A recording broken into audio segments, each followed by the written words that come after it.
A lovely good morning and welcome to the Camnet Breakfast Show, Wednesday edition, Governance, Policy and Politics. We sincerely apologize for starting the program slightly late. This was due to some technical challenges beyond our control. However, we are here. I'm your usual host, Patrick Soko, and I'm not alone on a Wednesday like this. I'm joined by my colleague, Makokwa Kozi. Welcome, sir. And how is the morning? It's a very beautiful morning. At least we have had some dry 2-3 days. The days before it was rainy. Obviously the farmers were enjoying the weather. It's a beautiful morning. We are hoping that it comes with a lot of good things. We keep it positive as usual. Indeed, we're keeping it positive. However, we have to be positive for this evening. Do we have to? Yeah, we really have to be positive because the only acceptable result in this evening's game is a positive result. A draw is not good enough. Yeah. A loss is worse. So the only result that we can that can take us through is a win. So you know what? We have to talk about that in details a little later. Sure. But let's just get started with the health corner. Zambia will be playing against Morocco, and this is a game where Zambia are rated underdogs, and they have to prove, Kozi, that they deserve a spot in the round of 16. Yes. And that's by beating Morocco convincingly. Yes. And we don't have to depend on the calculator. I think we have tried the calculator. It is giving us the headache. You and I tried to punch it a while ago, trying to look at the best losers and everything, but I think we're not getting anywhere. So we just said the only result is a win. Exactly. So for now, let's get to the health corner and we'll be back shortly. Keep it on Camnet TV, not just another channel.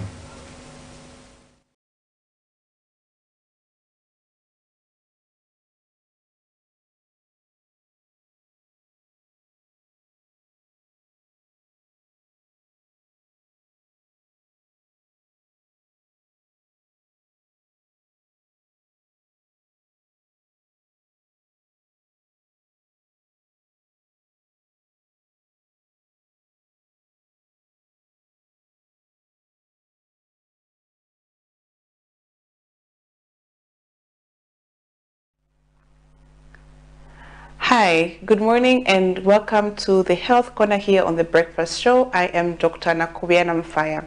So this week we are talking about tuberculosis, and we have highlighted what is tuberculosis, and we've said that tuberculosis is an infection that results from being infected by the bacteria, Mycobacterium tuberculosis. And this infection can be transmitted from person to person through aerosols that are released in the air, and the other person inhales those aerosols that are infected, and so they end up having the infection as well. We also say that the risk factors include people who have HIV, people who have diabetes, people who are smokers, alcohol takers, and also people who abuse drugs. Then people who are also staying with somebody who has TB, especially if it's a multi-drug resistant TB, are also at risk of having this TB infection. So today I want to understand what are some of the signs and symptoms. How can you tell that you have diabetes or you are having tuberculosis, So what are some of the signs and symptoms of tuberculosis? So one of the signs is that people with tuberculosis will present with a cough. They might have a cough that is not going away, and sometimes it might even, usually it goes for about 2 or more weeks. So you might be having a cough for 2 or more weeks, and this cough might be associated with chest pain. They might also have fever as well, and they would usually have night sweats. So usually in the night they would sweat so much such that they would be very wet in the night. So if you find somebody who is sweating so much at night, they are coughing, they are having a fever, then you might be suspecting that they have TB. The other symptoms that are very common in people who have TB is that they would have weight loss.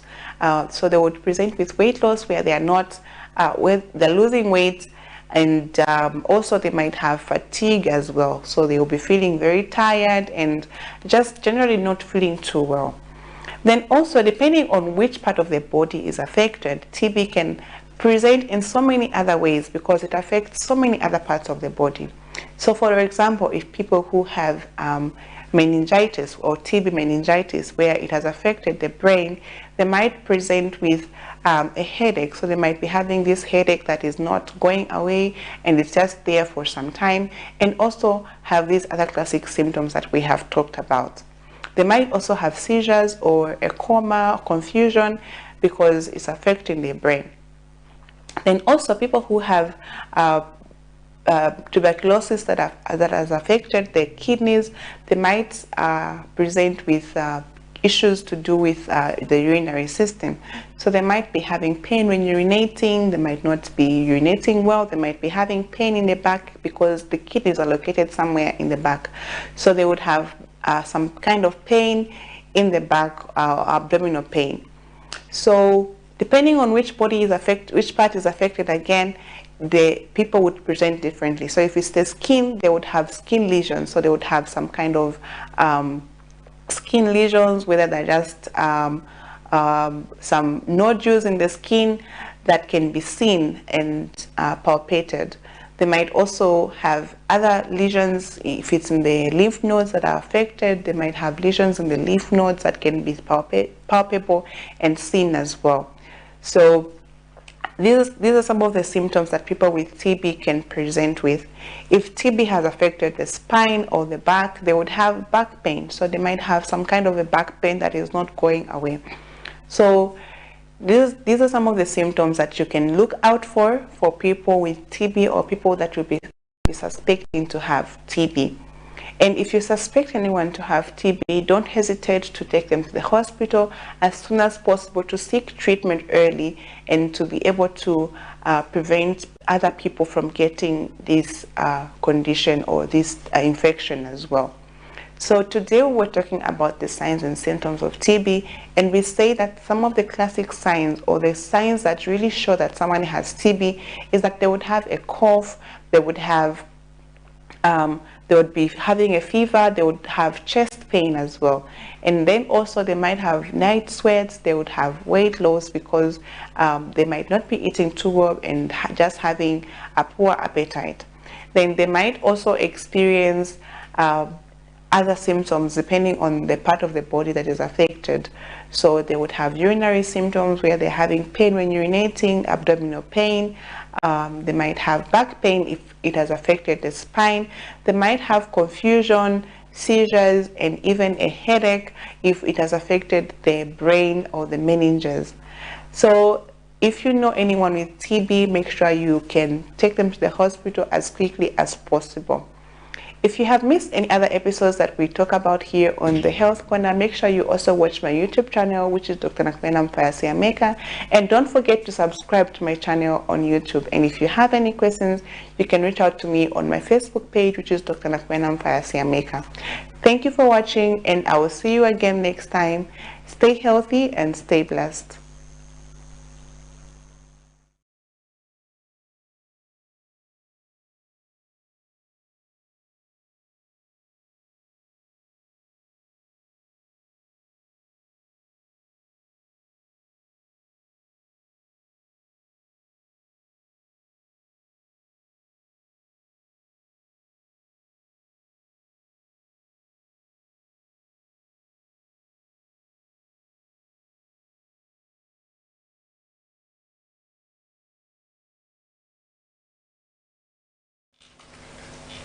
Well, there you have it. That was the Health Corner with Dr. Nakoviana Mufaya. They are doing what she knows best, and that's getting us informed pertaining to health matters. And we have to make sure that we keep health as we know in this time, especially this time around. And as much as we're talking about cholera, we also have to pay attention to other diseases, because we have to be as proactive. Let's not let cholera sway us from other diseases that are affecting us. Remember that non-communicable diseases such as diabetes, heart diseases are affecting us as a country. And in as much as we are looking at cholera, don't be too scared of cholera while entertaining other diseases. So make sure you are also exercising and keeping fit to avoid non-communicable diseases. It is important, and I'm glad that today we were talking about tuberculosis. It's another disease that has taken a lot of lives, and it is important that people take precautionary measures. One of the things she mentioned is that it's good to make sure that you adhere to your medication if you're found to have TB, and also it is good to ensure that we go to the hospital as soon as we begin to see some signs and symptoms of any, apart from TB, of any disease, even cholera. One of the advice that has been given is that when you notice some symptoms, quickly rush to the hospital, because cholera can kill you in 12 hours. Indeed. So let's stay healthy. But however, because we have to go to our next segment where we get to know how the kwacha is performing against other major competitors. And let's just look at how the kwacha is doing this morning. Now, we have the $1 buying at 26 kwacha 37 ngwe and selling at 26 kwacha 89 ngwe. The euro is buying at 28 kwacha 67 ngwe and selling at 29 kwacha 23 ngwe. The South African rand is buying at 1 kwacha 39 ngwe and selling at 1 kwacha 42 ngwe. The Great British Pound is buying at 33 kwacha 53 ngwe and selling at 34 kwacha 19 ngwe. So those are your money markets updated this morning, the 24th of January 2024 at 07:32, and you can see for yourself there that the kwacha is heading towards 27.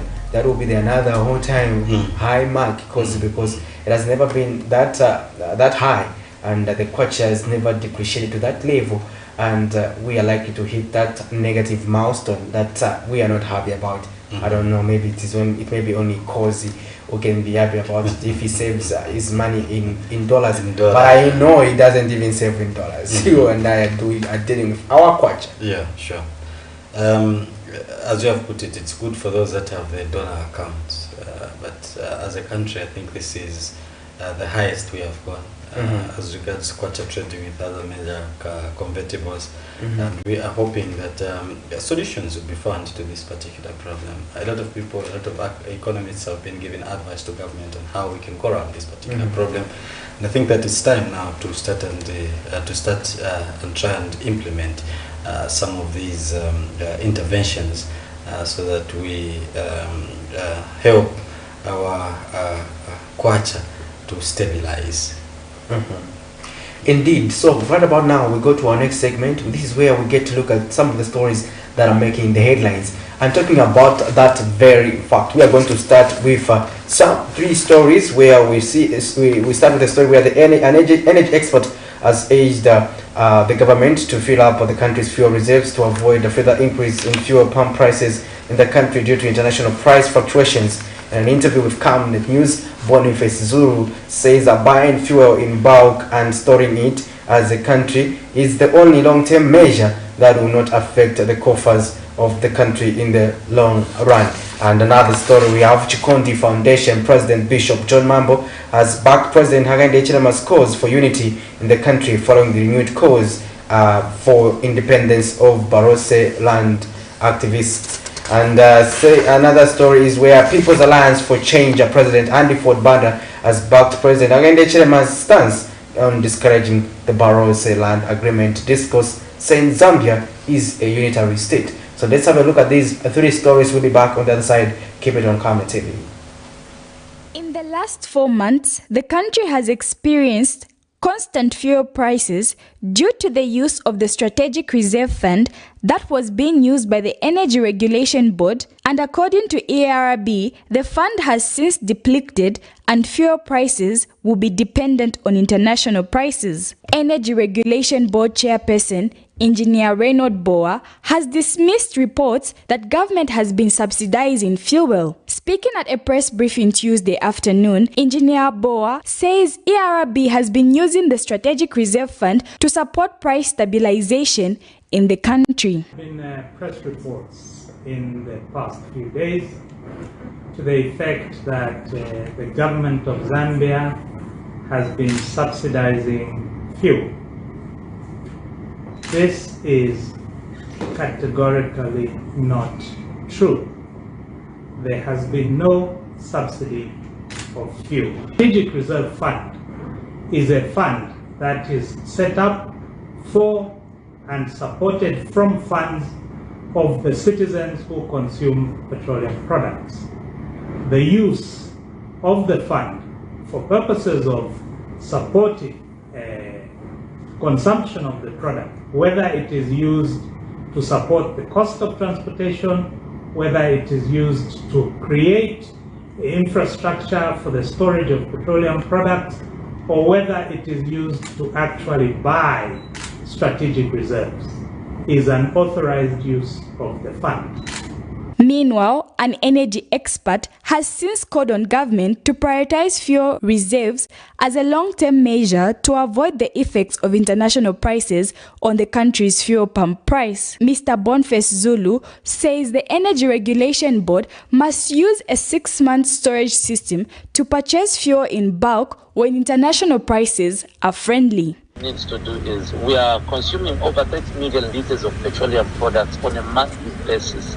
So meaning when we multiply 30 million liters times 6, then we'll have about 180 million liters.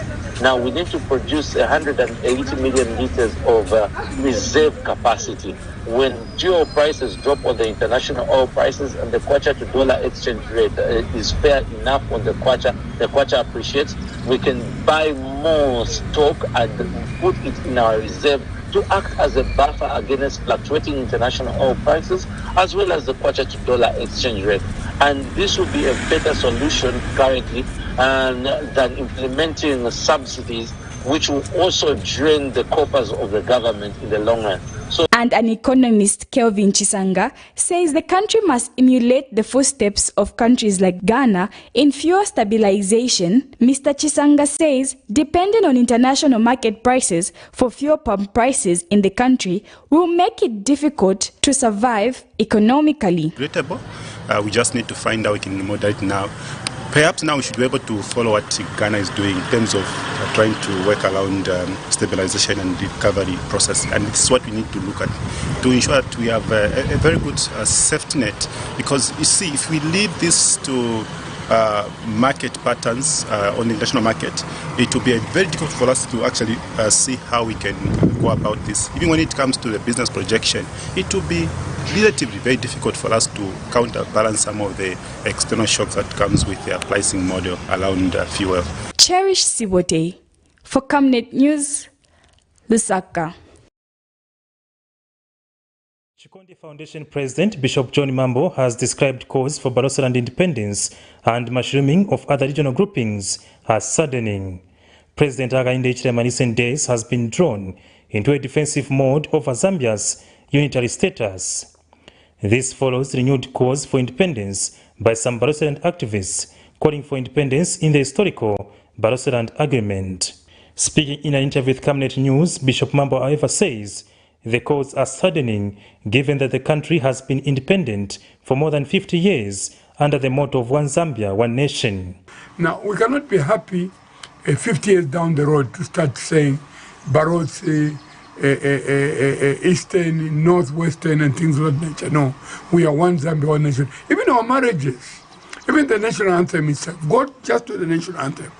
Because it's very clear, stand and sing of Zambia, a country that is free and for everyone and so forth. National anthem that Barotse and any other areas are singing speaks for all. Bishop Mambo says instead of calling for successions, citizens should be addressing the challenges of economic development, which is uneven in some instances. Changing is all politics. Because, of course, I wasn't there when it was a campaign, but these things, Kaunda left them and all that. All our brothers, my thinking is that if their promises in terms of the economy involve them and involve everyone else. For Camnet TV News, Afias Kaptula, Lusaka. To avoid, these divisions. So, in all honesty, I believe that, the issue of Barotse is a foregone conclusion. That is what, I think I support what President Hakainde Hichilema said, to say, what, we need to just come to the realization that, this thing will not happen. And I'm not going to actually try and lie and say, no, because I want votes in Western Province, so we're going to, when I become president, we're going to look at that issue. I think the president, I even saw one of my young boys, posting to say that there's no president who has actually been very open, about this issue. I think President HH was very open. He just said, you know what, there's no country called Barose. We are one country. We are one Zambia, one nation. And that's the issue. And in the same vein, we don't encourage things like Omozi Kumawa, you know, things that, you know, look at, you know, this area. You know, what we need to do and what we need to realize is that, you know, there are a lot of people that are staying, like a lot of losses that are staying in the Copper Belt, you know, they're staying in Lusaka, they're staying in Eastern Province, there are a lot of Easterners that are staying in many parts of the country. What we need to do is that we should all strive together to build a nation where development goes to Barose, development or in Western Province, development goes to Eastern Province, development goes to Rapula, you know, development goes to Northwestern Province, development goes everywhere. That is what we need to fight for. You know, this issue of no, we want to rule ourselves, we want to secede, we're tired of being in Zambia, I think that, to be honest, it creates confusion. And I just want to say that, you know, the president was right, because these are things that, you know, have created conflicts in Africa.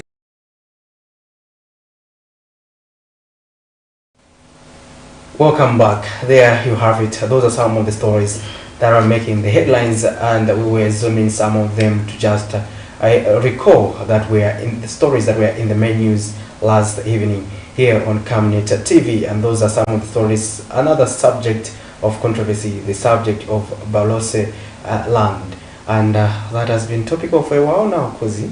Yeah, it has been a topic for a while, and I like what President Banda said. He says no president has been as open as President Hakainde Hichilema, as in just to say that, look, let's forget about this Barose. Zambia is a unitary state. There is no country called Barose. So this as well, just forget about it. So really, no president has said that. No president has been that open about this issue. So he's the first president to say that, and I think that there's need for now further dialogue and making the other party accept the situation on the ground. Yeah, indeed, that is a non-issue, because things have degenerated for a while, and no, making such a decision cannot come to fruition, because there are a lot of repercussions, a lot of consequences that come. Because largely we are intermarried, largely we have our own decisions to make, largely the population as dynamics have changed a lot, and you cannot just start talking about those issues. And what is best for the country is development. Like what Mr. Banda said, what is important is ensuring equitable and inclusive development to all parts of the country, and that is in every province of this country, so that we steer progress. So let's have a look at some of the stories again. Sure. Some of the stories that we are looking at this particular morning. We have a story of a 44-year-old man from Lusaka who has pleaded not guilty to defiling 7 girls aged between 11 and 13. The accused, Richard Mwanza, denied the allegations when he appeared before Magistrate Lusaka, before Lusaka Magistrate Crispin Hampungani. Now, the accused has also been denied bail. The court cited concerns for the accused's safety as reasons behind the decision. Another story says Prisons Care and Counseling Association has implored the Ministry of Health and Disaster Management and Mitigation Unit, DMMU, to consider extending donations to correctional facilities across the country in a bid to prevent the further spread of cholera epidemic. Priska Executive Director Godfrey Malembeka says correctional facilities are congested, hence being at risk of waterborne diseases such as cholera. Another story that we are looking at says civil rights activist Bredna Tangala says the President's call to permanent secretaries to cut down on traveling is questionable, considering that he has been doing the same. Mr. Tangala alleges that the head of state is abusing his travel privileges, some of which have no benefit to the country apart from draining the national treasury. Let's have a look at these stories. A 44-year-old businessman, Richard Mwanza, facing charges of defiling 7 young girls stood before Lusaka Magistrate Crispin Hampungani Tuesday as the prosecution outlined the disturbing allegations, reviewing a case that has sent shockwaves through the community. Mwanza, a resident of Lusaka, has been slapped with 7 counts of defilement. It is alleged that the accused between the 18th of June and the 23rd of November 2023, he had unlawful carnal knowledge with children under the age of 16. According to court records, the victims are said to be within the age of 11. The accused denied the allegations this morning when he appeared before Magistrate Hampungani. After taking plea, Mwanza applied for bail. However, the court deemed it necessary to keep him in custody for his own safety. The court's decision to deny him bail is unusual, but reflects the gravity of the charges. The safety concerns mentioned may stem from potential public outrage or the fear of retaliation against the accused. Richard Mwanza will remain in custody as the legal proceedings continue. The court's decision aimed to strike a balance between ensuring the accused's safety and addressing the seriousness of the charges he faces. The matter has been adjourned to the 22nd of February for possible commencement of trial. Miriam Kaimba, reporting for Camnet TV News. Zambia's cholera fatalities recorded from October last year have clocked the 500,000 mark. This is according to the latest update by Minister of Health, Sovia Masebo, who revealed that in the last 24 hours, the country recorded 14 deaths, bringing the cumulative number of deaths to 512. 433 new cases have been recorded in the past 24 hours countrywide, whereas yesterday we had 449 cases. Today, these new cases are from 7 provinces. Sadly, we lost 8 adults and 6 children, totaling 14 deaths in the last 24 hours. This is slightly lower than the 18 which we reported yesterday. All these deaths happened in Lusaka province. These 14 deaths reported, 9 of them were from the community and brought already dead to our facilities, what we call the PIDs. 5 deaths were from our cholera treatment centers, with 2 who died within minutes of admission, and 3 had non-cholera related complications. The minister also gave an update on the vaccination exercise that has been taking place for about a week now. Continue making steady progress in protecting our people through the administration of oral cholera vaccines.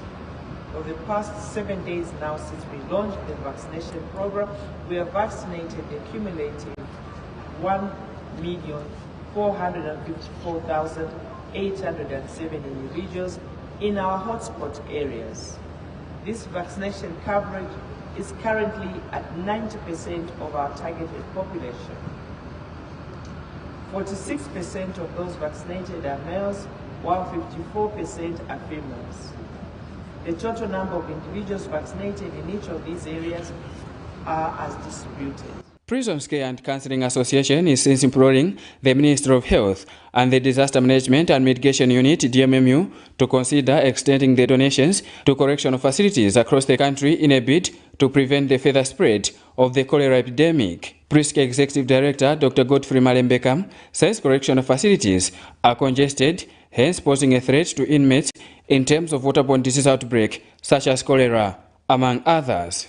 Call upon all those, the DMMU, they've received these water tanks and water bowsers from China, the Chinese government. We want to see some of those water tanks mounted at open air correctional centers where movements and security is relaxed somehow. We want to see that at the rural correctional centers so that inmates may have enough water. We have seen the dosages of these prevention dosages from the Ministry of Health. We need to team up and help our friends in correctional centers. Public health depends on prisoners' health, because prisoners' health is actually public health. Overcrowding in Zambian prisons is so severe that inmates are not spared from disease outbreaks such as cholera and was recently not spared from the previous 2 variants of the COVID-19 virus. Vincent Piri for Camnet TV News, Lusaka. A very strange head of state. Strange in the sense that he acts always in the opposite. He has warned the permanent secretaries to change the habits of always traveling out of the country. Now the question is, who appoints the permanent secretaries? Who authorizes their foreign trips? Are they doing it out of their own evolution? The president made a public admission that he's not in charge. No wonder the country is in total disarray. You cannot stop your colleagues to do what you are exactly doing. There is a saying in English, always follow the leader. The permanent secretaries are doing which is exactly the government policy as espoused by the head of state himself, Mr. Hakainde Hichilema. So the permanent secretaries cannot be embarrassed publicly by the very man who supervises them. It's a mark of failure by Mr. Hakainde. And these foreign trips, for his information, are not accepted by the public and the voter in general. Mr. Hakainde has abused his travels because some of them are not significant and they bring no value to this country other than a dent on our treasury. Introducing Kapi Lodges Kafiwe, a beautiful place to spend your night.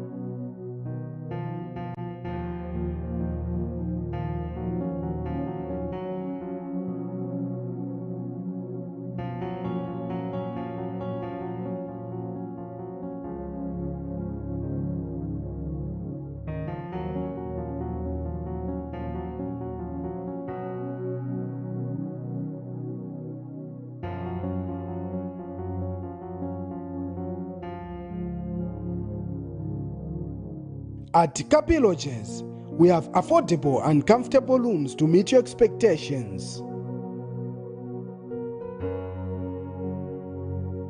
We are located along Kafiwe Road, Shimabala area.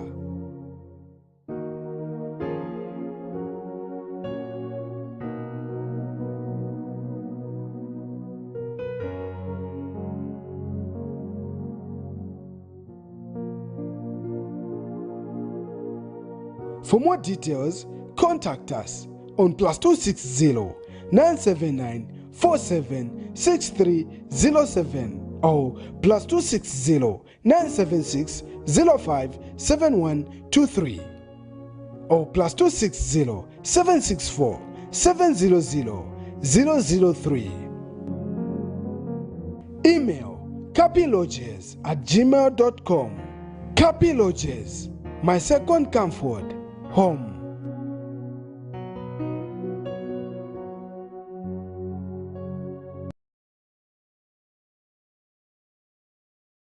Independent Lumezi area Member of Parliament Munia Zulu failed to appear Tuesday morning before court, citing the loss of his stepfather.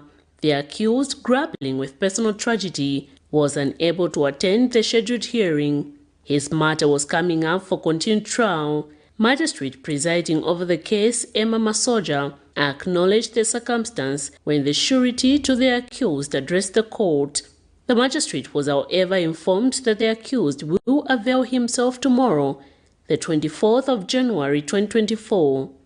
The lawmaker in this matter has been dragged to court in relation to a charge he was recently slapped with of expressing or showing hatred, ridicule or contempt for persons because of race. The offense that is facing is contrary to Section 71 of the Penal Code, Chapter 87 of the Laws of Zambia. According to court records, Mr. Zulu on the 28th of March 2023 issued a statement where he claimed a villager from Lumezi is more intelligent than villagers from Bwengwa. The alleged utterances were made shortly after his release from police custody At Long Acres, authorities state that the cited words allegedly showed hatred against a group of people from Bwengwa. The matter stands adjourned. Miriam Kaimba, reporting for Camnet TV News. The Lusaka Regional Immigration Office on 20th January 2024 removed 77 prohibited immigrants from the country in a mass removal exercise. Those removed were 54 Burundians, 22 Tanzanians, and 1 Ugandan. Similarly, on 17th January 2024, the Kitwe Immigration Office removed 36 prohibited immigrants in a similar exercise after they paid court fines for illegal entry, unlawful stay, and engaging in business without permits. Those removed by the Kitwe office were 34 Tanzanians and 2 Burundians. The Lusaka and Kitwe mass removal exercises brought the number of prohibited immigrants removed by the Department of Immigration between 17th and 21st January 2024 to 203. Meanwhile, the Nakonde Immigration Office on 18th January 2024 secured the conviction of a 53-year-old male Rwandese national, Emile Nsambimana, for unlawful return and illegal entry. Nsambimana was arrested on 30th December 2023 at Nakonde's Power 2 station for illegal entry and unlawful return, having been initially removed from the country on 28th July 2023 for an immigration offense. On 18th January 2024, the Nakonde Magistrate Court convicted and sentenced him to 12 months simple imprisonment without the option of a fine for unlawful return and 3,000 kwacha or 9 months simple imprisonment for illegal entry.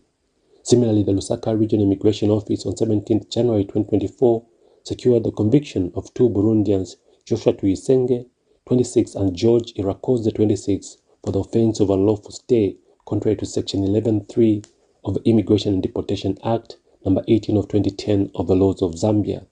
On 17th January 2024, they were both convicted and each sentenced to pay a fine of 30,000 kwacha or in default 9 months simple imprisonment. The Nakonde and Lusaka court outcomes brought the number of convictions secured by the Department of Immigration between 17th and 21st January 2024 to 56. Well, there you have it. Those are some of the stories that were making the headlines there, Cozy. Interesting stories indeed that we had. Very interesting. There's one story that I think is a sad story where a man is accused of defiling 7 girls. I think that's a sad story.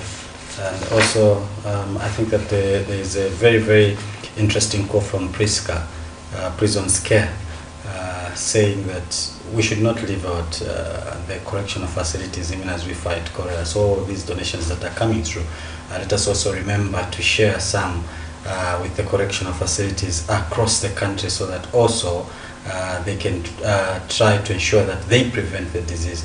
Because if it at all it breaks out in these correctional facilities, it can be something else. So it is important, I think, that they are not left out in the fight.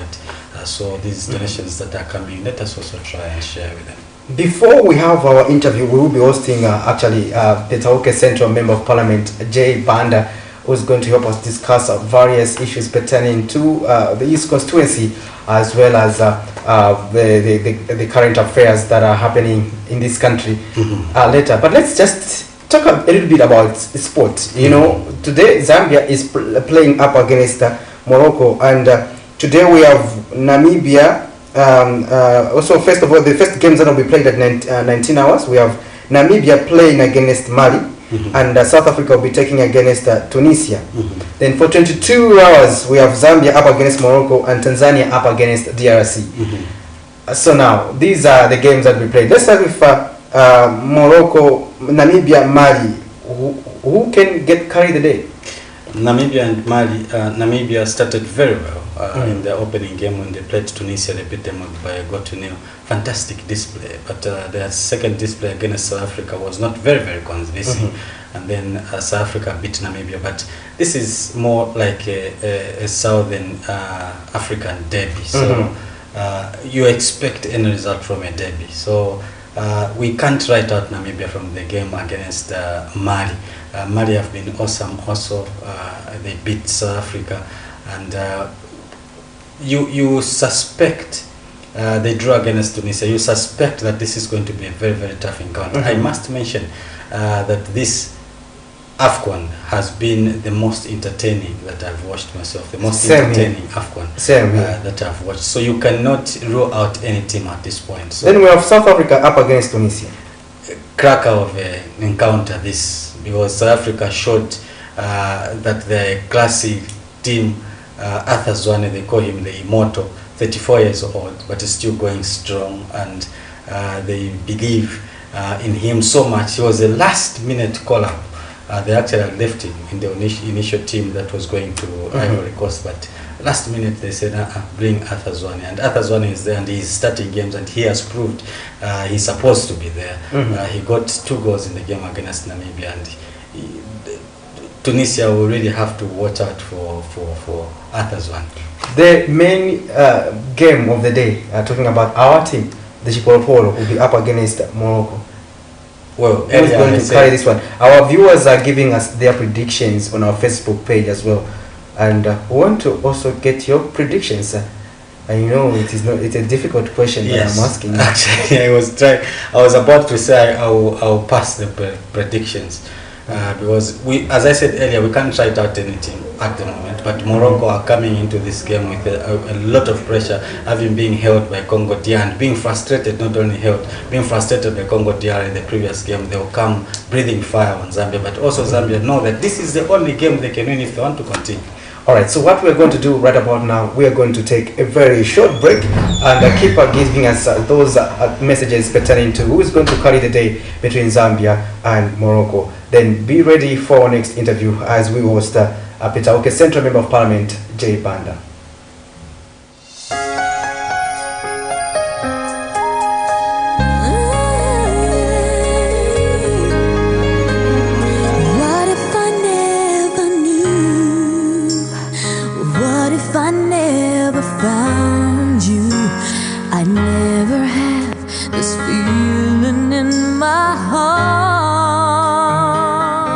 Are you planning to marry or get married?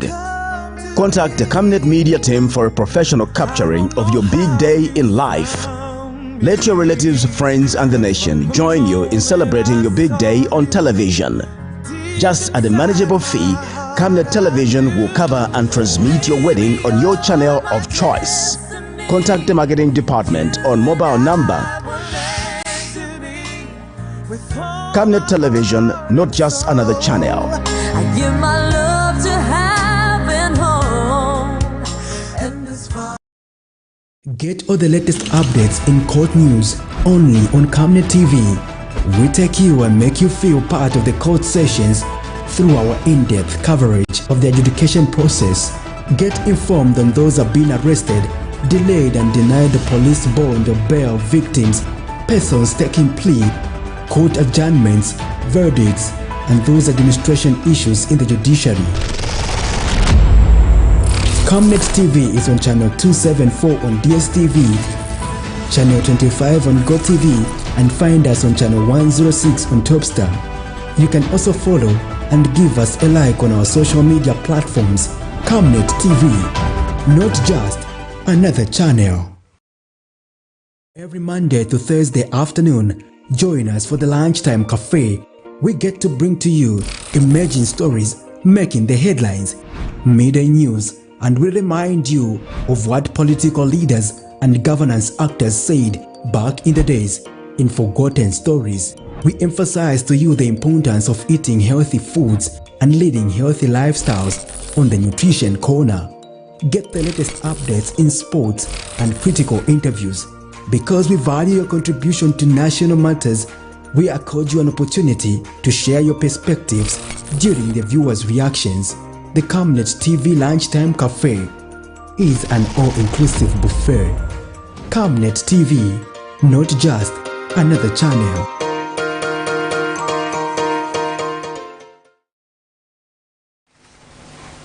Thank you very much. So as we did indicate earlier on, we are going to be having an interview with the PETAUKE Central Member of Parliament, Honorable EMMANUEL J. Banda, and we are privileged this morning to have him. He's here with us in the studios, to discuss a lot of issues that are happening, and of course issues from his constituency. Honorable, thank you very much for making it to Camnet. Welcome to this interview.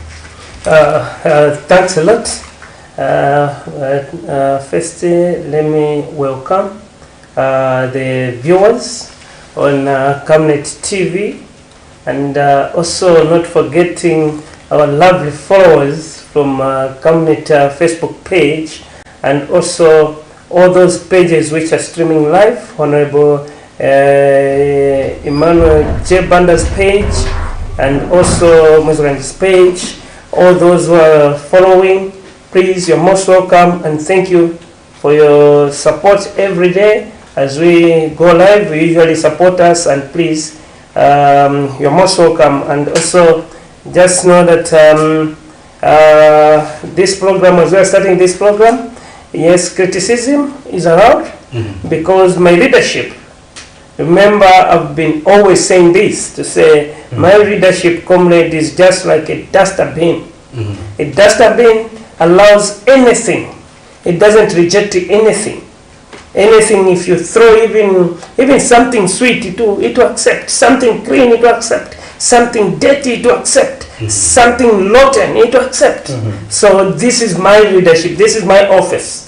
That's why even when I was campaigning, I told the people of PETAUKE and Zambia at large, those who were also supporting us, I told them to say, you're most welcome with the criticism. In fact, criticism is the one which helps us to mend those things we are not doing well, and those things which we promise people, if we haven't done them, through that criticism, because criticism will also remind us to say, here you promised something, you're supposed to do something. So as a leader, the way I was brought up, I should embrace criticism. So even in this program, as we are talking to our people in my constituency, even Zambia at large, please, criticism is allowed, but don't just insult. Yes, because insults are not allowed. Even here, even me, if I can start insulting, I don't think even the license can allow me to start insulting. No. Yeah. So thank you and enjoy the program. We thank you for honoring our invitation and honorable to just get started. First of all, we want to talk to we'll start on a development note based on your constituency. We are preview to the fact that the Constituency Development Fund, CDF, has been the milestone intervention that the government has put in place to steer development, and you as parliamentarians have been giving us divergent views pertaining to how you think this CDF is working. Others we have hosted on this program are saying, no, CDF is not working as expected. It is working in government constituencies, where there are UPND MPs. Others are saying funds are not dispersed on time. Those are concerns that we have received from other members of parliament. But from PETAUKE Central, we want to get your perspective. First of all, CDF, how has it been working, and what are some of the milestone projects that you are looking at as a constituency? I must say, no, CDF is not working as expected. Yeah, sorry. Thanks, comrade, for that. Comrade, I can assure you to say CDF, yes, it's there. It's working in a little way. First, yeah, I'm coming. Let me first explain this CDF thing so that even the people who are following, they should understand what CDF is. CDF, it's a Constituency Development Fund. This fund, it's just the same as the way the president was voted into that office. Is given the mandate to preside over the affairs of this country, the money over this country. Just the same as the MP, when we were voted in parliament, in these offices, we were given also the affairs of CDF to look into that. So this CDF, it's allocated to the office of the Member of Parliament. So this CDF, it's shared in Parliament to all members of Parliament, those who are having constituencies, because we have got nominated members of Parliament, those without constituencies. They are not given CDF. It's only those 156 MPs. They're the ones who are receiving CDF. But those 8 nominated members of parliament, they don't receive CDF. So this CDF, yes, I can assure to you to say it's given to each and every person, regardless of political affiliation. Either you are, as long as an MP, even if you are a minister, you are opposition, you are in ruling party, you are independent, you are given this money. This money is given everywhere. And for us, yes, we received the money, but the bureaucracy is too much to this money for you to utilize the money. That's why you find that, yes, they can claim to say, no, it's coming from the government. But it's not in the hands of government. It's in the hands of the MP. That's why even when grading to say the MP has utilized CDF up to 50%, 60%, they don't blame government. They start and come and blame the MP. So this, they should know to say it's not government, but it's the MP working together with the government. Because government, it's a people. If you the way you are, if you're coming from my concerns, you are the government. You are the owner of that money called CDF. Not myself, not the president, not the councillors, not the what. Us, we are just like administrators. If someone has lost the uncle in the family, and then the uncle has left maybe 10 children, 5 dependents, maybe a spouse, then they'll sit down and then choose an administrator who is going to look for affairs of what the uncle has left. So us, we are just the voted, us who are voted, these 4 positions, voted position, president, MP, council chairperson, and councillors, we are just administrators of the people's money, which is CDF. The way the president, he has been on different fora to say, don't just say to say, PF did this. It was your money. So this is the same. This money, it's not for MP, it's not my money, but it's your money, you people. But you put us just to preside, because not everyone is given access to say, if we say all the 20 million Zambian, we should be in charge of selling our minerals. Are we going to see something? Of course, we're not going to see anything. That's why you go for elections, to put people who are going to preside over the national cake. For example, the minerals. Every day we are seeing the minerals leaving the country. Where is that money going? It's going to Control 99. Control 99, is it for MP or for mayor, for councillor? No, it's for Zambia. Yeah, so coming now to your question. This CDF, yes, we are given. But Camnet, I can tell you to say there are a lot of disadvantages. I'll give you something. Like for me, using CDF, I've built, we have constructed in the constituency, we have constructed 29 schools, 1 by 2, 29 of them.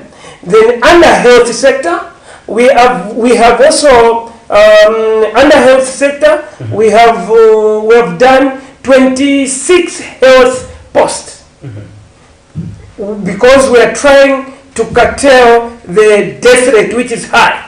Because when we bring, for example, in my constituency, before I took over, for someone to access health facility has to cover 20 kilometers going, 20 kilometers coming. Now you can imagine at night, if someone falls sick at night, how is he or she going to access health post with even the health facility with this rain season especially, whereby even the crossing points, you find that they're flooded with water, so it's a challenge. So I promise my people to say, using your money, which is CDF, I'll make sure that I'll distribute accordingly. So in the health sector, we have done 26 health posts. We have done, under education, we have done 29 1x2 classroom blocks under infrastructure. Desk, we have put aside, which we have already started receiving altogether from 2021 to 2024 to date. We have done about desk. One desk, it's 1,500. So we are doing desk for 12 million. And also we have done also excavator, also to help those crossing point and also to rehabilitate dams. Using CDF and other partners like Innovation Africa, Save the Children, under water sector, we have done 70 plus 40 boreholes, which is 110 boreholes in villages. My people are watching. You open the calls, they will be able, these things, what I'm telling you, they will be able to tell us if I'm lying or what. But I can assure you, this is what we are doing. So in the same little money, we are able at least to do something. We had approved also to grade the roads, though Imingarato came in, and then we were stopped to say ZMS will come and do our roads. That was in April last year. But up to date, we haven't seen ZMS, despite approving that money, to say we work on all gravel roads in the constituency. So up to now, that's why I'm sure last month, the PS for Eastern Province came to my constituency because we were commissioning 2 schools, Mulawa and Chisoyo, which I reminded him to say, go and ask the in charge of executive to say, how far have you gone with ZNS since the president, Mr. Camnet Chilema, promised the Zambian people to say, this CDF money I'm giving you, you decide what you're going to do with.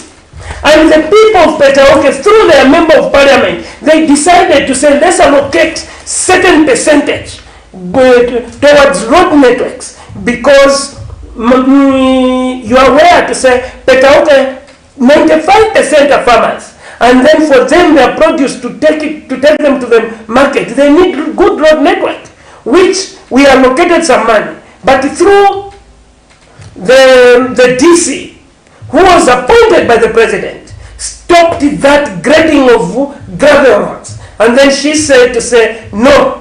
Even the cadres, you can see them when Mingarato work sometimes. The cadres came and said to say, we are going to ban this grader, which is grading. The grader for the council.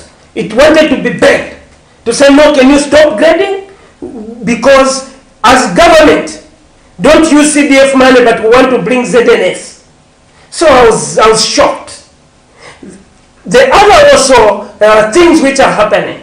You know, I'm telling you to say we have done about 26 health posts, which even during cholera can save people right now in my constituency. But you can imagine, we haven't commissioned any despite finishing those health posts. There are about 6, but we requested for money to do Petra things so that we can commission those, they can start working those health posts. But at the province, why Petra things, not flushable toilets? It's look, flushable toilets, the money which we are given, comrade, we are given, let's say for example for 2024, it's 30 million. But the 30 million, 20%, already the ministers already told us what to do. Not despite the president saying that you the people, you should decide what to do with the money. But here the ministry said 20% take it this side. Another 20% take it this side. Another 5% take it this side. Another 5% take it this side, which is 50% is already gone. On top of that, they're saying, so 50% of 30 million, it's 15 million. Then we are remaining with 15 million. That 15 million, you are again asked to say 1 million should go to RIA. We are remaining with 14 million. Another 1 million should go also to construction of Chief's Palace. Another 1 million, it should go to purchase of police vehicle. Another 1 million, it should go, they said now it's 2.7 million. It should go to purchase of an ambulance. Then 117,000 kwacha, it should go to purchase of a motor bicycle for the chief retainer. But where? Even in PETAUKE, we said for PETAUKE, I refuse to sign. I told all the committee members to say anyone who wants to sign this will be prosecuted in future. Don't sign, and all of us haven't signed because we were given a memo from the PS, local government, to say we should purchase an ambulance or a motorbike which will be purchased from Lusaka at a cost of 113 or 117,000 kwacha, because the most expensive motor bicycle in PETAUKE, it doesn't go beyond 30,000. So we said this is direct robbery, and those memos are there. We'll be able to share with you people.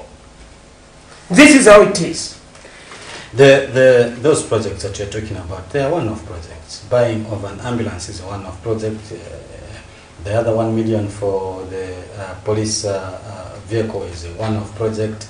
The purchase of the motorbike is a one-off project. The construction of the Chief's Palace is a one-off project. You are talking about constituency development. So now,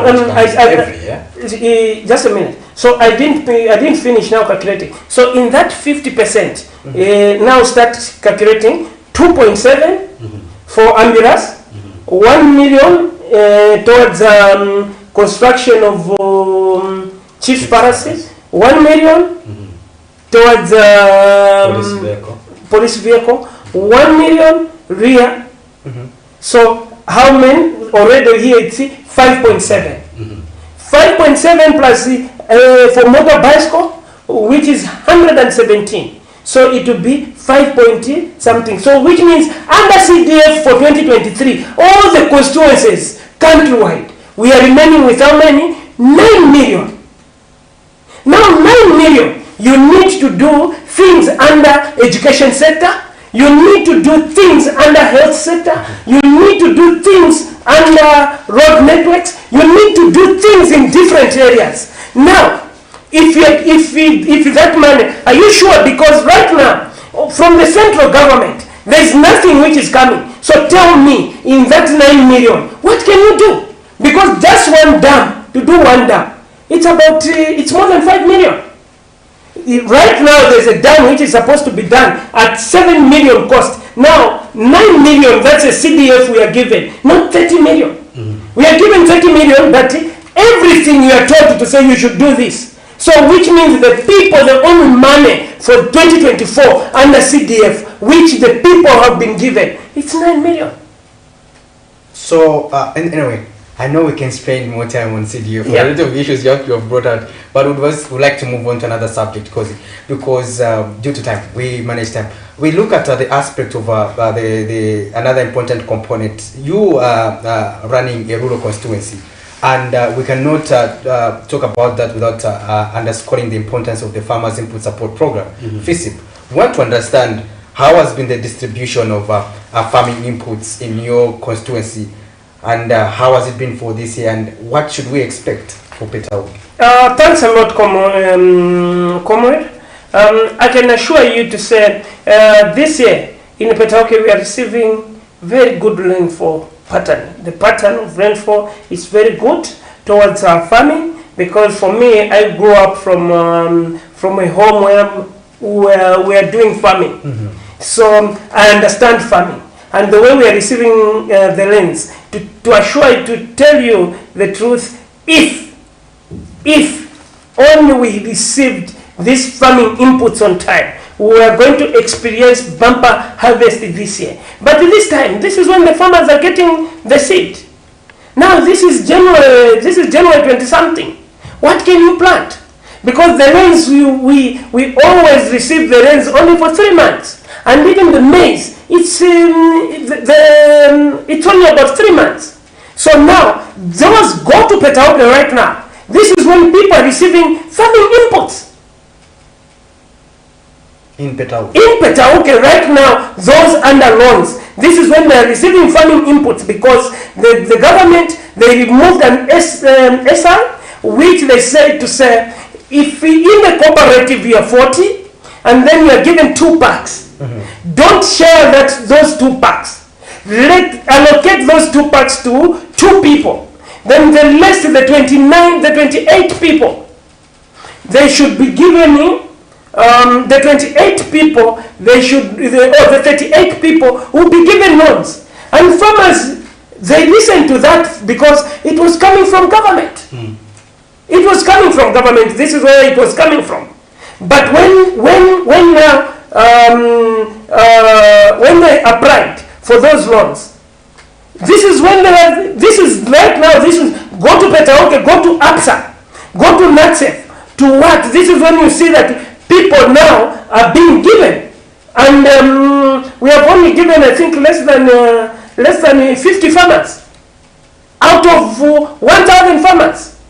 So now you can imagine, what are they going to plant? Where are they going to use that fertilizer, that seed? Where are they going to use it for? So that's why I advise, if you remember very well, I've been in different media houses, I advise to say this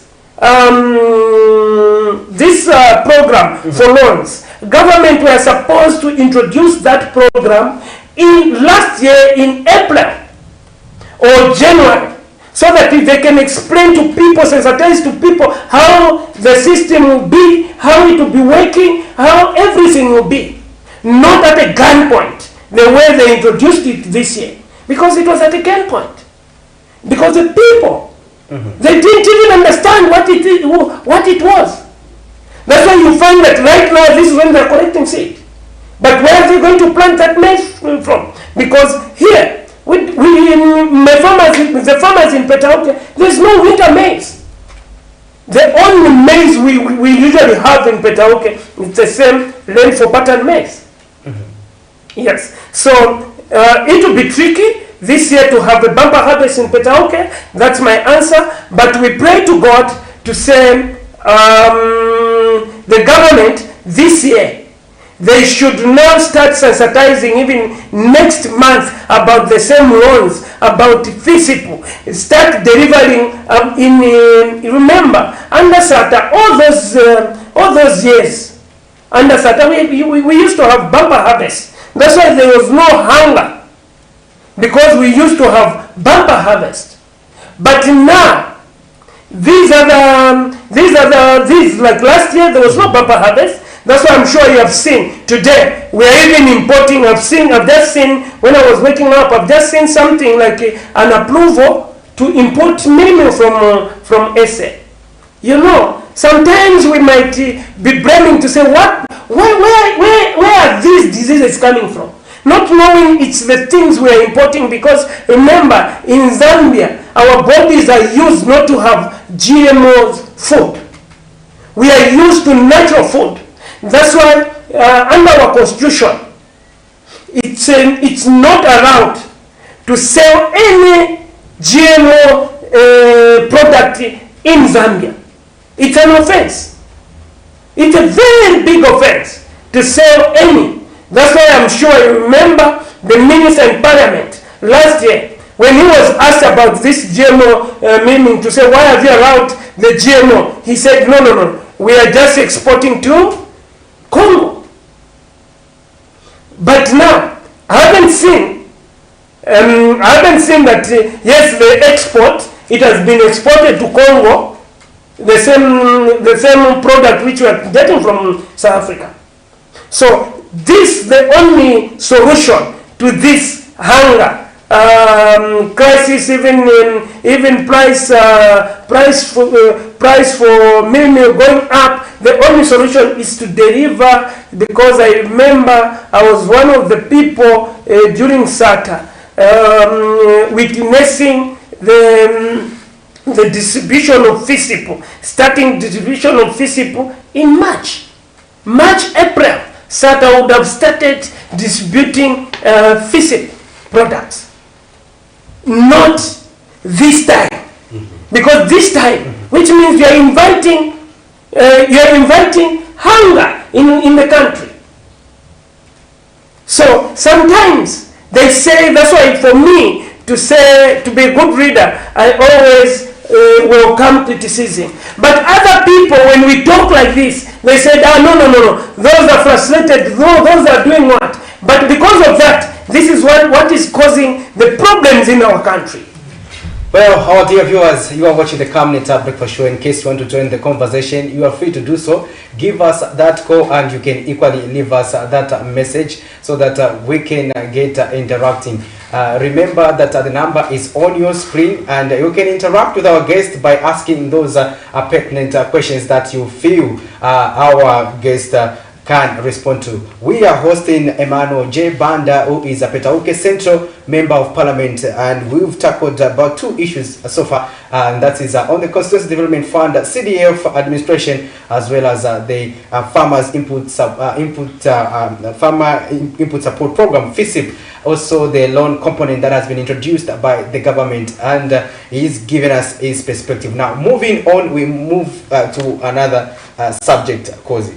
Before we get into another subject, there are just some messages that I feel that we must read out, and the Honorable will either respond or move on. Your people are being thrown out of markets. They need you here. That is in PETAUKE, I'm sure, and not evil. That's a message that is coming from Emmanuel Daka. Honorable Hamala Mwala says you built classrooms, not schools. And then Emmanuel Jessimbe says, okay, the message is clear, Honorable, but volume is too high.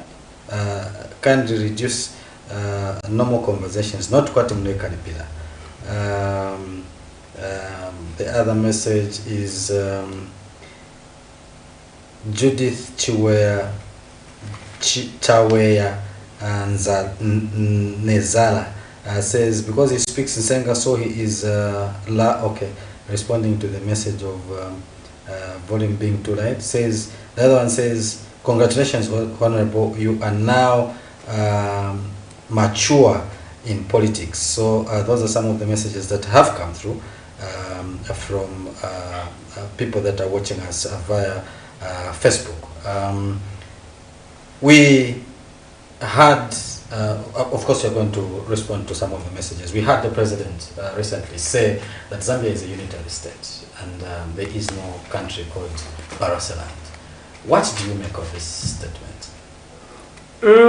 Thanks, comrade. Comrade, you know, I'm a politician. And that as a politician, if you want to be a good politician, you should be also not forgetting about the history. You should be also going through the history, because the history will teach you and then you learn something through that history. Remember, once you make a mistake, it's a good teacher to you to say, next time you won't make that mistake. So, looking at our history, you know, this issue, we can't run away to say there's nothing like that. It's been there. That's why we are even talking about it. But we should just find a amicable way how we can settle this thing, and it should go to last. Because doing like this, we might injure some people who might just inherited this thing. You know, when you know, even grudges are being inherited. You know, today you can make me suffer, or maybe you want to make me suffer, but remember, my children who have it to say, oh, so that comrade is the one who made our dad suffer. Which means in future, no matter when he just hear your surname, to say, this is the Katongo who made our father suffer. Even if that person will be on top when he sees any Katongo, it will be reminding him the father. That's why we say some other things, it's better to sort them, to bring them on the round table, to iron them nicely, so that we shouldn't leave any gap of division. Because the other day, I heard also the statement from the Mundas. in Kaoma. That statement, which means already that statement is talking against the Barose people. So just because of that, you find that those people now, maybe even if they're in good terms or what, now they'll be that thing now. So it's better to bring all the parties on the table to explain to them, to say, look, yes, we know there's this issue which you are talking about maybe Baroseland or about this, but there's also this thing now. After getting independence, we started moving like this. So how are we going? Can you understand? Maybe even throw it to them to say, if it was you in my shoes, what can you do? Then you come up with now ideas how you can sort it amicably. For me, this is my opinion. We have also seen the emergence of groups, and among those talked about is the Umozi Kumawa. You are coming from Kumawa. What is your say over that pertaining to issues bordering on unity? Yeah, comrade. As a member of parliament, comrade. That Umozi Kumawa, for me, I don't see it. There's any problem about Umozi Kumawa, because go each and every province. In southern province, there's Chindu Chaita, Twaitwa, something like that. In Wapula, there's Wapula United. In, is it Muchinga and Northern, there's another, again, term, I don't know, I've forgotten the term they are using for them to come together. That Umozi Kumawa, for me, maybe the way I understand it, maybe it's different the way people understand it, but the way I understand it, those people, when I asked them, those people who were spearheading that, they said that they want development. So they want to speak as one, to have a developed Eastern Province. You mentioned an important component, developed Eastern Province, but the group has also shown different traits, whereby, for example, they say, why is the president not appointing BANDA? Because with you, he deserves to be appointed and he's from Eastern Province. And that's some of the things that have raised suspicions. Look, I'm sure questioning about that to say, it's just the same as the motion which I pushed, to say the executive should appoint the youths in parliament and the persons with disability in parliament, because our constitution says that amongst the nominated members of parliament, they should be at least have 1 or 2 persons with disability. There should be 1 or 2 youths who are below 35 years. They are the ones who are supposed to be nominated. Just the same way they say that the constitution says that they should be equitable in distribution of national cake. So if the national cake should be distributed equally into these 10 provinces, and then if you are seeing to say your province is not receiving much, what are you going to say? You say you demand. You just remind. That's why I told you to say, a leader, you should accept criticism.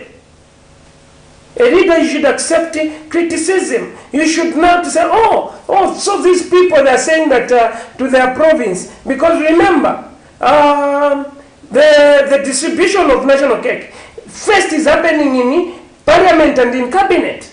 So in cabinet, they should be in parliament. The MPs are there, all of them for Eastern Province are there. The Eastern Province is represented. Each province is represented by their constituents. What about in cabinet? So in cabinet also, it should be fairly represented, each and every province. It should be represented in cabinet. So this is the issue, when just the way I'm seeing it. So if someone says to say, no, in cabinet we want 2 voices because this province has got 2 provinces, is that tribal talk? The answer is no, comrade. So those people, I don't think there's a problem. It's just the same. Even there's also a movement which has come up because at Parliament we had an office called Independent Office, a whip. I was the whip for independent until November last year. This is when Imingalato came in, paid some members, withdrew, then the column collapsed, then I came out from that position. But now, to tell you the truth, is we don't have anything. So we decided as independent members of parliament who we are going now to announce the leader now, who will be the new leader, because I was the leader for independence, but I was removed, but to choose another one through a movement. And this movement will represent each and every constituency in this country. Because in this country there are some constituencies where people voted and they were scammed.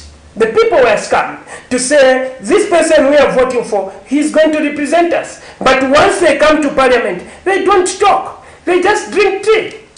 And just shouting when it's time to shout, yeah. You find them now shouting. They're the ones even on top of their voice shouting, yeah. Or question, making noise. Just noise making in parliament. But to represent their constituents, they are failing. For example, I'll give you one good example. In Mwinilunga, the people were disadvantaged for more than a year, whereby the buses were not going to Mwinilunga. We're just going from Lusaka. They used to go up to Karumbira, Kisasa there. But before, the buses used to go to Mwinilunga. But because now the road had a lot of potholes and it was difficult for the buses to drive through those potholes.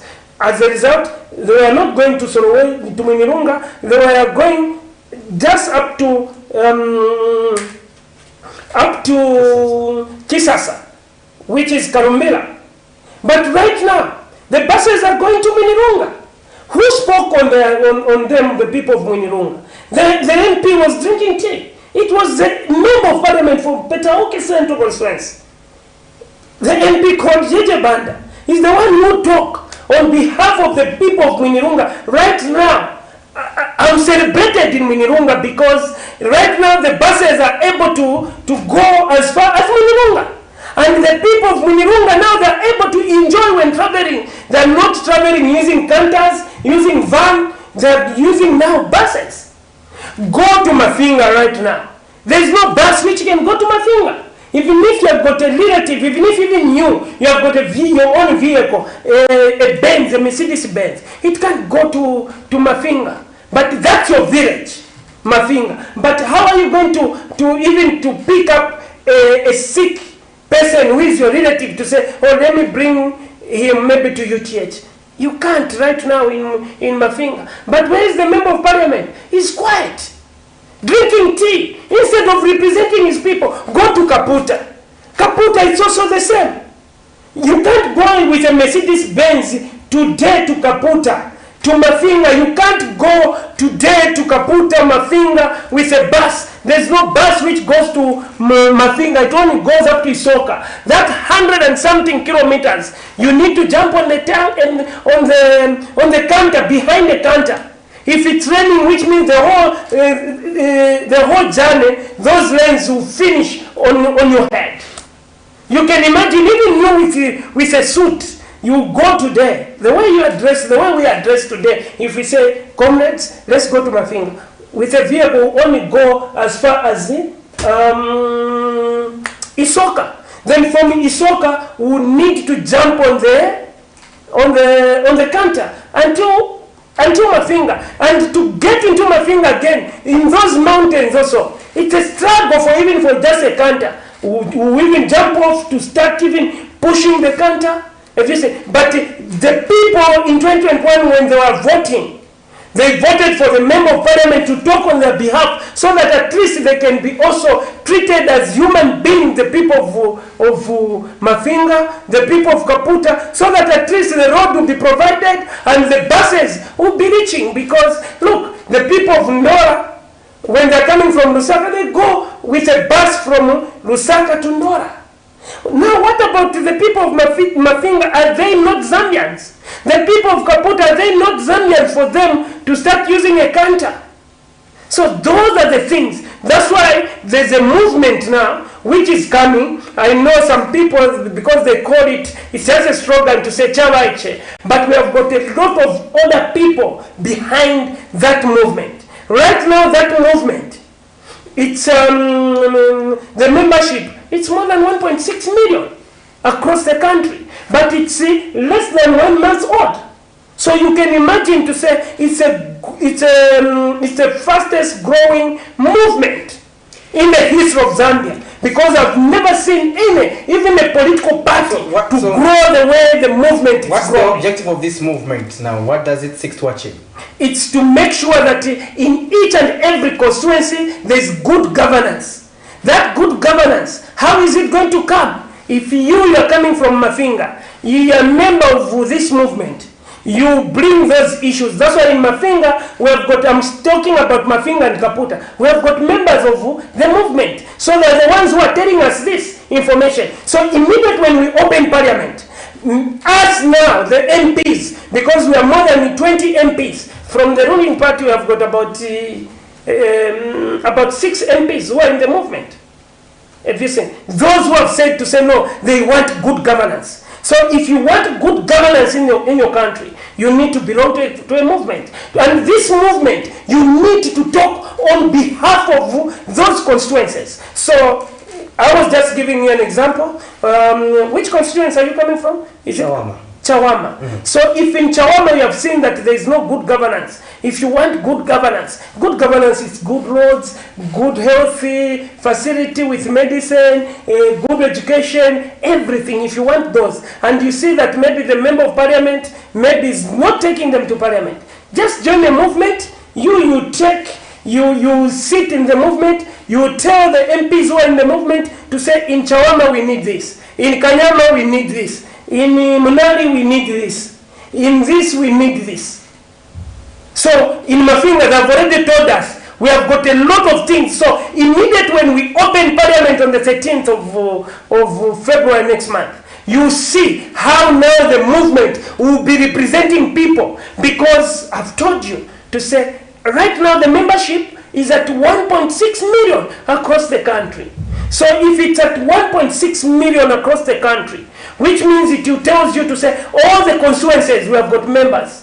And those members now, they will be telling us to say no, in Siavonga, talk on behalf of maybe the crossing point, maybe the medicine in the hospital, or maybe the infrastructure under education, maybe this. Then us now, who want, as those members of parliament who are in the movement, they won't now wait for that MP to stand in parliament to represent Siavonga, to represent Mafinga, to represent Kaputa, but we will stand the way I stood to represent the people of Mwinirunga.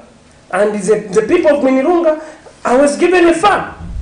So, together on top of the farm, even a wife, to say, no, we want you, because we have never seen. So you married another wife? No. I said no about the wife. I have, thank you. But the farm, yes, I'll get it. But guys, they thought, the way I'm looking young, what. So they thought that, he's single. But not knowing to say I'm a family man. Because if they knew to say I was a family man, they were not going to offer me a wife.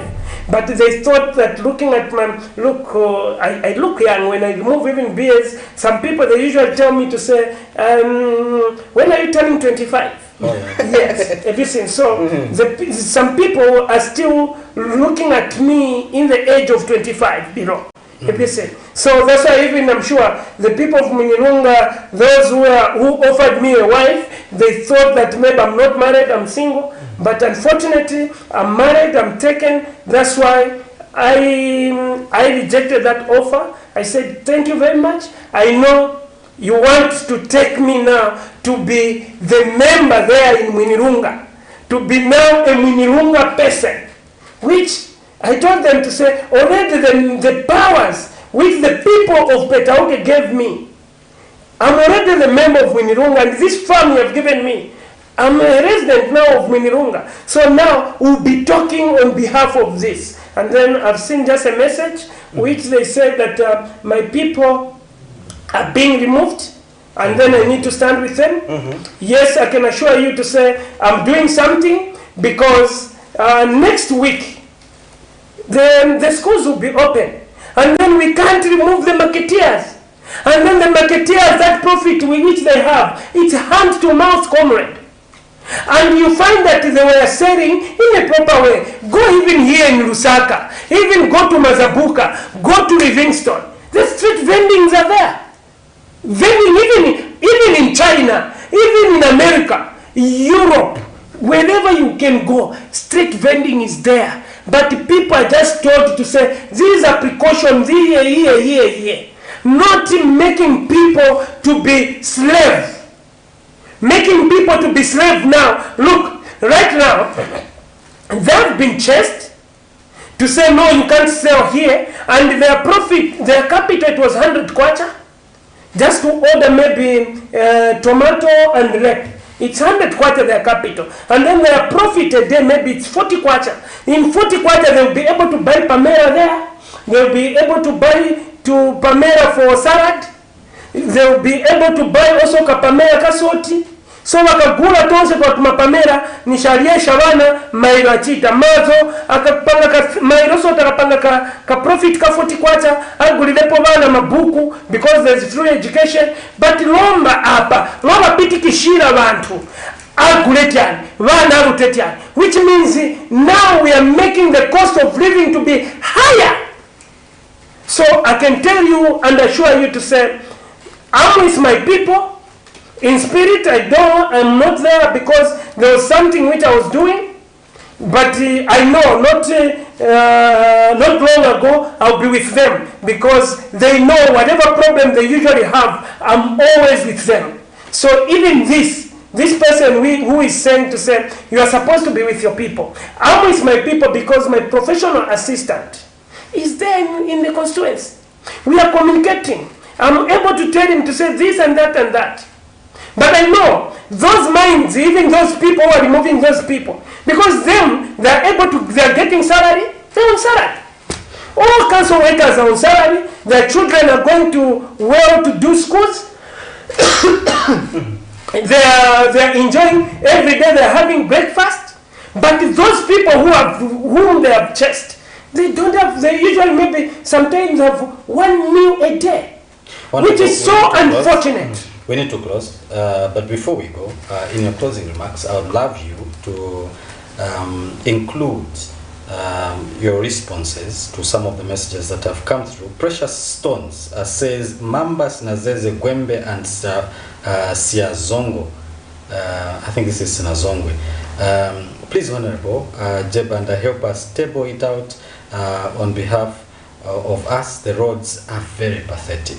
Who is that? Precious Stones. So the Precious, what I can tell Precious before even I start concluding, Precious, you are getting me. So today, just go on Facebook, we are going to see the movement towards good governance. Just join that movement. Then immediately when we open Parliament, the movement they are going to talk on your behalf, the people of Snazeze, Mamba, Snazongwe, what else? Snazongwe, Gwembe, Snazeze and Mamba. Yes, I'm sure they have never... who is the member of Parliament for Gwembe? I've never seen him talking, and I don't know him. They should be the second speaker. No, the second speaker, she's not a member of Parliament. Oh yeah. Yeah, she's not a member of Parliament. That one, she's a hero. If it was her, I don't think people would have been explaining there. I don't know that member of Parliament. I need to consult to find out who is, because we have got the other members of Parliament. Even maiden speech, they have never done maiden speech. They're scared. Okay, so Salifyanji Mungu says the road between Inchelenga and Chiengi is not good. Tulechula. Uyu alikuwa tamano, that's Johnston Ngosa. You are right, Honorable. Some members of Parliament are drinking cocoa, hence sleeping too much in Parliament. That is Chiweza Nazera Judith. The issue of Umozi Kumao. Now, Soup Scientist says, Honorable, this government is filled with division, and Baroseland is water under the bridge. But he comes back and says, when you mentioned Umozi Kumawa, he says, Honorable Umozi Kumawa is a divisive statement. You are now diverging away from the issue you had brought out when you were talking about Balose. As we conclude, with these messages in mind, what are you concluding about? Yeah, so as I'm concluding, what I can just urge the people is that come 2026, they should know the people who they will be sending to Parliament. Because, we can't, in the community, we can't allow each and everyone to be issuing statements. That's why they went to the ballot to vote to put one person so that he can be representing them. But if that person is quiet, just enjoying tea, doing what, that forces now a lot of people now to start making statements. So the people, what I can tell you, now you have got a platform, the Zambian people, you have got a platform called the Movement Towards Good Governance. So if you see that where you are, there is no good governance, because if the road is bad, it's not good governance, which means you need good governance to provide the road. So what are you going to do? You should affiliate yourself or join the movement so that the movement can take your issues in Parliament, so that the executive, they can be asked to work on that thing, because the person you voted, he can't stand in Parliament to talk to the to talk to the executive to work on those things. Because I've given you an example to say, even me, I don't know the member of Parliament for Gwembe today.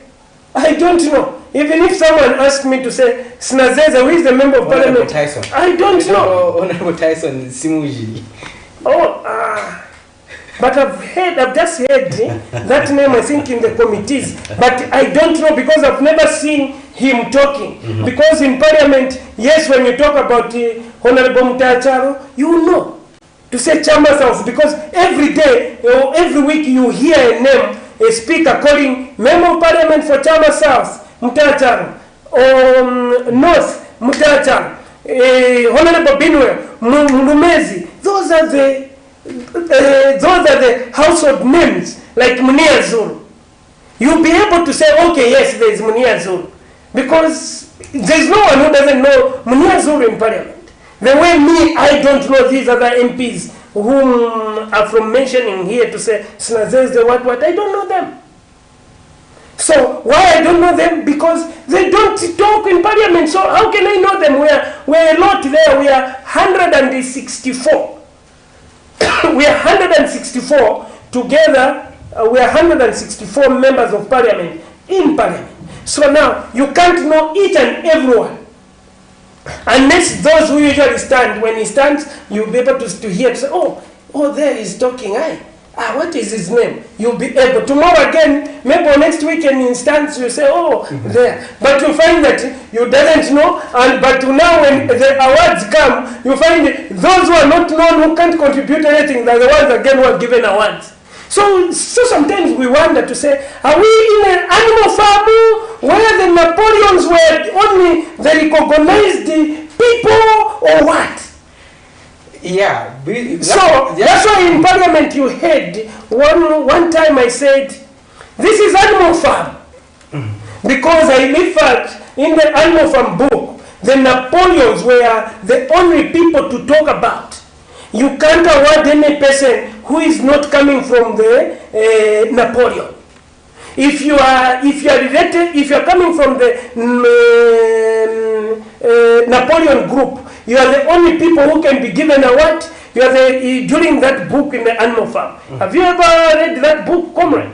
Yeah, read it carefully. You find that the only people who were special and superior, it was the Napoleons. These other animals were not even recognized, even if, no matter how good they can do, they were not even recognized. Only the Napoleons. So this is how it is. You can imagine in Parliament, Someone who has never even done a maiden speech is being awarded as the best member of parliament. Where? All those things we wonder. But it's based on activities in the constituency. Activities in the constituency. Come on, comrade. You can only given an award. I'm a member of parliament, and the criteria to get an award, first one thing you should do, what have you contributed in parliament? If you say, what have you contributed in parliament? If you have contributed this, then that's when you are given an award. Now you find that someone has never even done even like a maiden speech, and then that person now is given an award. That's why we're saying that it's animal farm, and I said animal farm, but I was chased in parliament. Because, Honorable, who are you saying that animal farm? I said, Honorable Binu Mpundu. Yeah. Why I said Honorable Binu Mpundu? Because, you know, the Napoleons, when you tell them to say, no, it's animal farm, it's because of you and Napoleon, will be very upset. So, when now the leader of Napoleons, when they ask in the animal farm kingdom, like there where we are, when he asked to say, who are you calling animal farm? He just said, oh, Kakaruru Akandeka animal farm. And you see, then the Napoleons now will be quiet. But if you say that, in fact, you are one of the Napoleons, will be, huh? You're telling me, I'm coming for you. I'll make your life difficult. This is how the animal farm we are now. But I'm sure the people of Zambia are following, and then they are sympathizing with us, the treatment we are receiving in parliament. What is your prediction between Zambia and Morocco as we wind up on it? We're talking also of football. Zambia is playing today, this evening. Do you have a prediction, or do you have a comment or a word of encouragement as our team plays today? Yeah, comrade, that game we already played. I'm sure that was the last game. Is it World Cup qualifier? We had it, and I was part of the people who was watching in Independence Stadium. I think if you remember, we hammered Morocco 3-2. And the one who scored, I think Mwepu was one of them. And then there was also Kingsley Kangwa. In fact, Kingsley Kangwa, that's a game which made him to starting the games. If you remember very well. Interesting. Yes. Analysis there. If you remember very well, that was the game between Zambia and Morocco, because Kingsley Kangwa always used to start the game from the bench. But from that game between Morocco and Zambia, when he scored that winning goal from Kangwa, we say, all the members, they said, no, Kangwa should be starting the game. That's how he started now, finding himself on the first 11.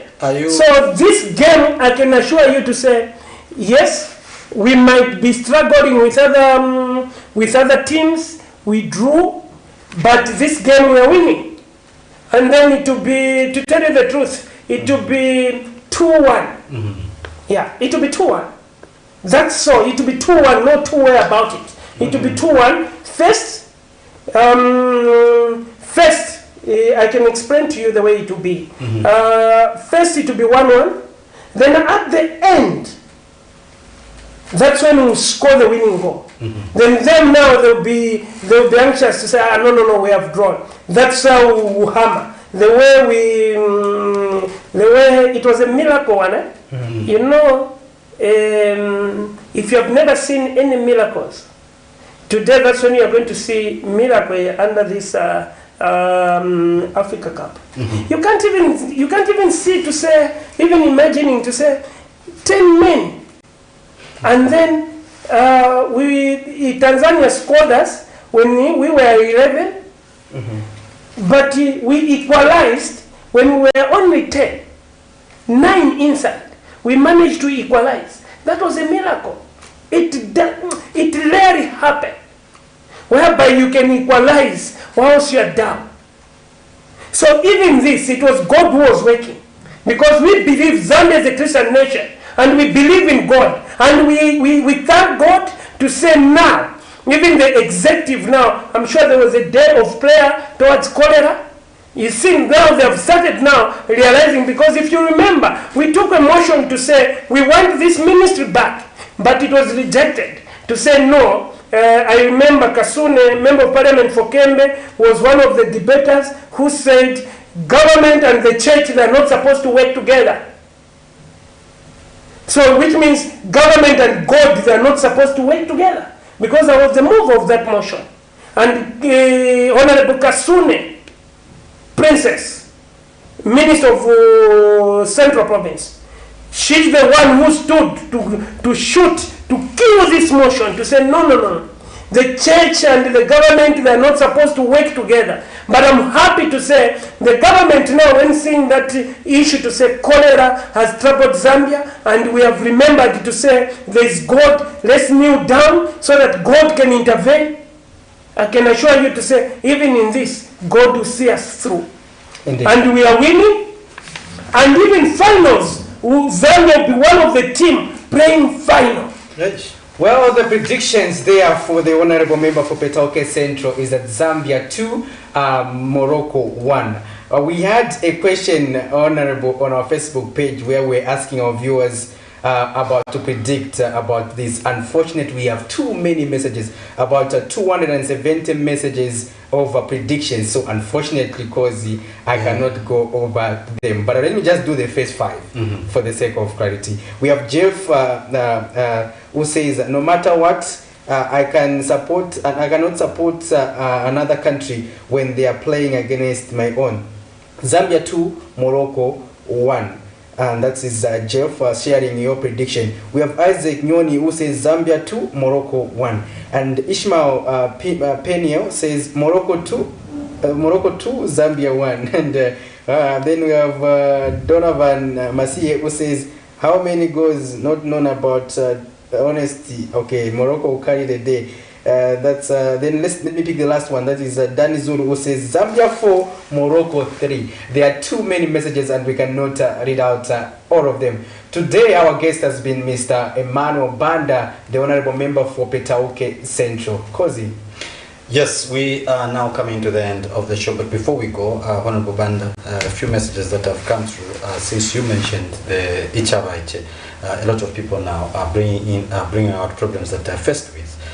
This one says, sir, we need a bus that goes to Naloro West across the Zambezi River.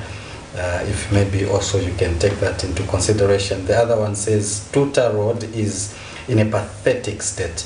And then at the end it says Pedico. I don't know if it means also the Pedico Road is in but no, Tuta, that's the same Pedico Road. Sure. So those are some of the messages that are coming in talking about problems that people are faced with in the area. So Honorable Banda did indicate how you can join this particular movement and bring all those problems that you are faced with, so that this movement can help push those motions in Parliament and help deliver development to those areas that are affected with these particular problems. That note, we come to the end of today's program. Don't forget to join us again tomorrow as we come with another exciting program.